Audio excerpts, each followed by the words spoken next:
So what do I do when my husband still feels attacked when I tell him my feelings in a healthy way? How do I get my husband to change? The short answer?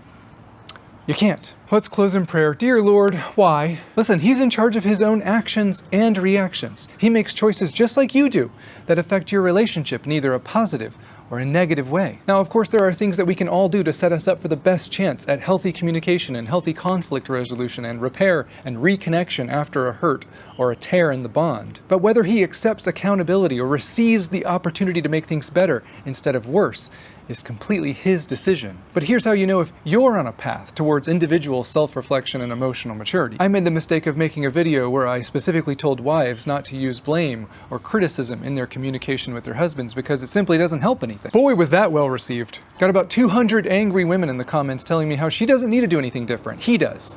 Because remember, he's the toxic one. And if he wants to act like a baby, then I'll treat him like a baby.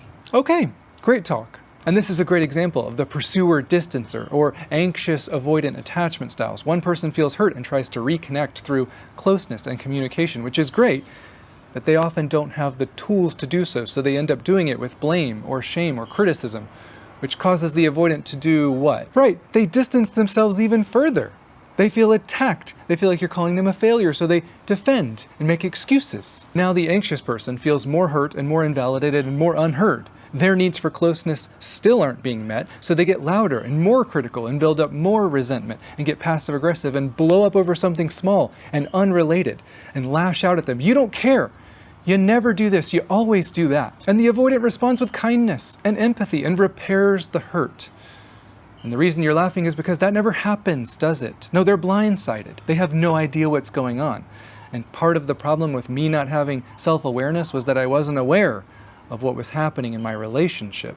So I labeled her as overly sensitive or making me out to be the bad guy. And the cycle just goes round and round. No one's actually being vulnerable and communicating from a place of self, using when this happened, I felt X, and this is what I need to feel emotionally safe in this relationship in the future. No one's taking accountability for how they might have been contributing to the negative conflict pattern that they find themselves in. No one's reaching across the aisle and getting curious. What's really going on here inside of you and inside of me? What fears and triggers and needs are hidden in these reactions? And I don't care which spouse you are, this goes for both of you.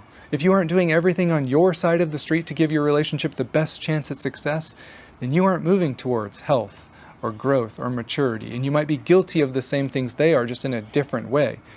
Maybe your self-righteousness has blinded you. Well, you're gonna get some comments for that one. And I look at the comments because I care about you. And over again, I see the same trend. I've asked my husband to do X, Y, and Z for me. I've asked him to care about my needs. I've told him how hurt I was in a nice way. And he dismisses me. He feels like he's attacked. He blames me and he tells me it's not his problem. What should I do now? What should you do? I mean, I had one woman tell me that she's been asking her husband to prioritize her needs for 10 years and he refuses. Here's a question. Ladies, if this was your best friend, what advice would you give her? Just give it some more time. I'm sure he'll come around. I feel like this is your year.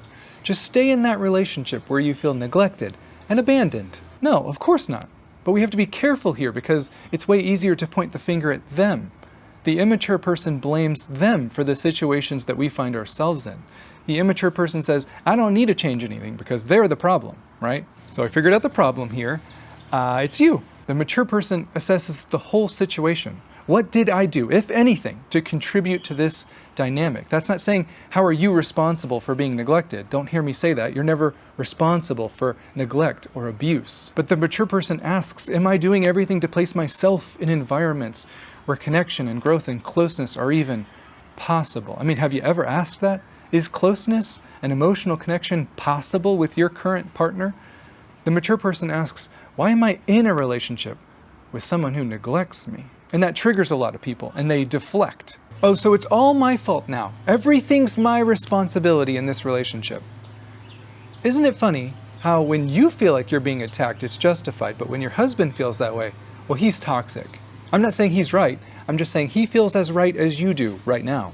Here's my advice for you. You just told me you've tried everything. You say, he won't go to counseling. He just blames me. He mocks me. He invalidates me when I bring up a hurt or a feeling. Let's assume you are doing everything in a healthy and mature way, and he doesn't talk. He stonewalls you. He doesn't take any accountability or responsibility. Nothing's ever his fault. He dismisses you, tells you you shouldn't feel that way. Your feelings aren't his problem, right? All right, I'm gonna make this super easy. I'm gonna answer about 1,000 comments all at once. Okay, here we go. What you just described is incompatible with relational success. That's it. Is your goal relational success? Because you know as well as I do, it won't be found in your current dynamic. Everything you described is poison to everything a relationship needs to survive. That was true when he started doing it years ago, and it's still true today. If he refuses to move in your direction, then you have to decide, are you comfortable staying in a relationship with someone who doesn't care to meet your legitimate needs? And for how much longer? Are you worth someone prioritizing? I believe you are. Do you believe you are? I'm not saying you're the reason you're being neglected. I'm simply saying continuing to do the same things isn't going to result in any change. Are healthy communication and kindness and consideration and mutual respect deal breakers for your relationship? I believe they are. But from what I'm seeing, you might not, because he's been neglecting them for years now. You've been having the same fights for years now. What's going to change anything? I believe you're valuable. I believe you're worthy of respect and kindness and consideration and thoughtfulness and compassion and curiosity and selflessness and sacrifice. Do you believe you're worthy of those things? Do you know the easiest way to tell? Watch what happens when you don't receive them in your most important relationship. Yes, I want them to change. I'm doing everything I can to get men to change.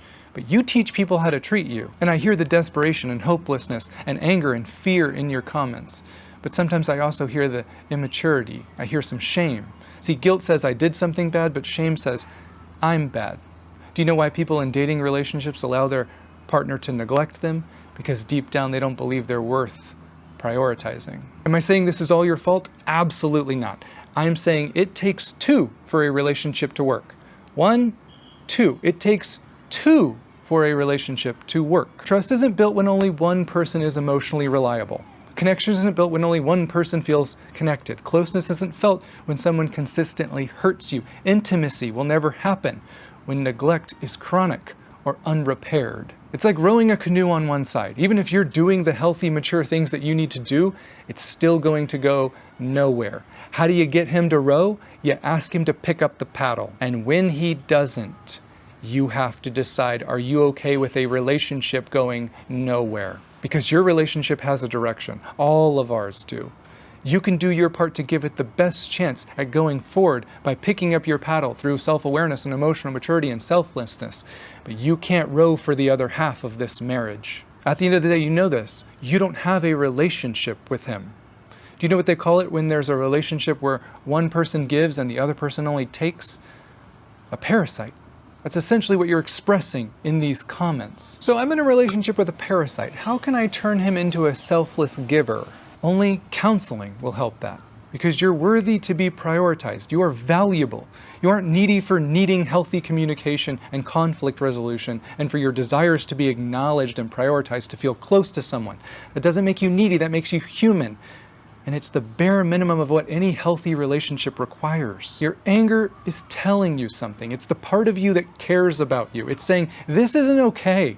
I deserve and need better. That's great. Have you told him? Yep. Okay, what happened? He said he doesn't care. Okay, what are you gonna do now? Allow him to take advantage of me because I don't feel like I'm valuable enough to hold him accountable. Also, I might complain in Jimmy's comments. No, some of you need to tell yourself out loud, this isn't sustainable. Because it's not. You're afraid to break up out of fear of being alone. You're already alone in this relationship. And I'm not telling everyone to go get divorces. I'm not that kind of guy because I've seen how healing can take place. I'm not saying it's time to leave that relationship permanently, but I am saying it's not going to work unless something changes. Because you are in a shell of a relationship. There's no depth there, and you know that. Your legitimate needs aren't getting met. You don't feel valued or prioritized. Talking only ends in more distance and disconnection. That's not a relationship.